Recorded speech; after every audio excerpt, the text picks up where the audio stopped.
শামশেরগঞ্জ থানার উদ্যোগে সিভিক ও সাংবাদিকদের সম্মাননা, মানবিকতার এক উজ্জ্বল উদাহরণ স্থাপন করলেন আইসি সুব্রত ঘোষ।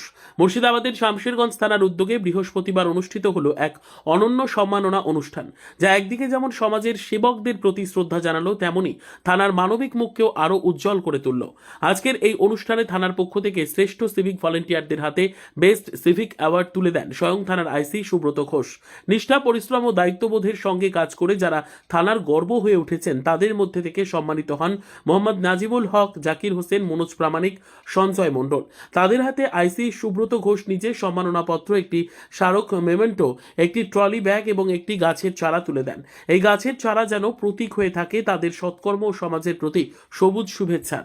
এছাড়াও এই দিনের অনুষ্ঠানে শামশেরগঞ্জের একগুচ্ছ সাংবাদিকদেরও থানার পক্ষ থেকে বিশেষ সম্বর্ধনা প্রদান করা হয়, সমাজে তাদের ভূমিকা ও তথ্য পরিবেশনের দায়িত্বকে সম্মান জানিয়ে।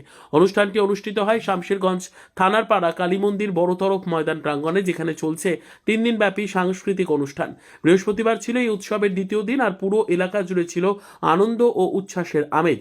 মঞ্চে উপস্থিত ছিলেন শামশেরগঞ্জ থানার আইসি সুব্রত ঘোষ, এসআই দীপক কুমার দাস, এসআই সুমন্ত দাস। এছাড়া উপস্থিত ছিলেন থানার অন্যান্য পুলিশকর্মী, বিশিষ্ট সমাজসেবী, অতিথিবৃন্দ। উল্লেখ্য, এই উৎসবের তৃতীয় ও শেষ দিন এবং বিশেষ অতিথি হিসেবে উপস্থিত থাকবেন জঙ্গিপুর জেলা পুলিশ সুপার অমিত কুমার সাউ। তার উপস্থিতি অনুষ্ঠানটিকে আরও মর্যাদাপূর্ণ করে তুলবে বলেই আশা করা হচ্ছে।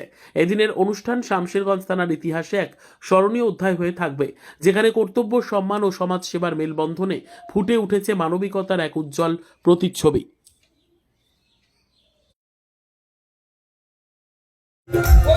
সত্য